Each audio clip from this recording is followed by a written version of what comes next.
L'épisode des ambassadeurs, CST ce mardi 11 avril dans Koh Lanta, le feu sacré. Incapables de se mettre d'accord pour éliminer un aventurier, Grace et Quentin sont allés à la boule noire. Et c'est le jeune papa qui l'a tiré. Le rendez-vous des ambassadeurs est un moment incontournable dans Koh Lanta. Il s'agit du point de départ de la réunification, qui permet aux équipes rouges et jaunes de se réunir sous une seule et même bannière, la blanche. Mais avant que les aventuriers ne se retrouvent sur leur île et jouent enfin en solo, deux candidats ont une mission de la plus haute importance. Ils sont désignés ambassadeurs par leur équipe respective et ont pour mission de convaincre leur adversaire d'éliminer un aventurier. S'ils ne parviennent pas à se mettre d'accord, Denis Brognard est alors obligé de procéder à un tirage au sort. Les deux aventuriers saisissent au hasard une boule et celui qui tire la noire voit son aventure se terminer. Autant dire qu'il faut avoir du cran mais aussi du bagou pour vouloir aller aux ambassadeurs.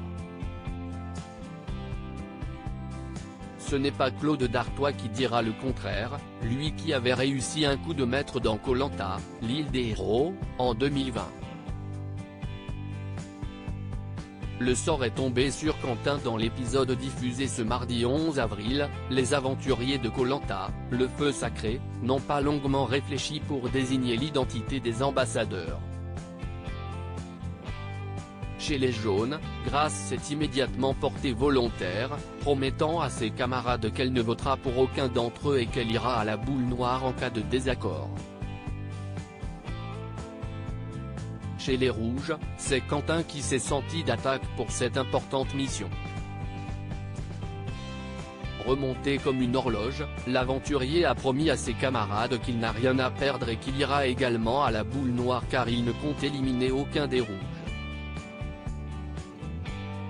Avant de partir à son rendez-vous, Quentin a confié son collier d'immunité à Frédéric, conscient qu'il pourrait bien ne pas revenir dans le jeu.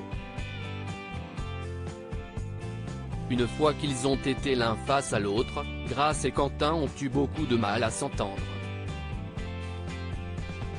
Pour l'aventurière, il fallait éliminer Esteban ou Anne-Sophie des rouges. Tandis que celui qui a survécu à un coup de cutter ne jurait que par Tania. Face à cette impasse, les deux ambassadeurs n'ont pas eu d'autre choix que d'aller à la boule noire.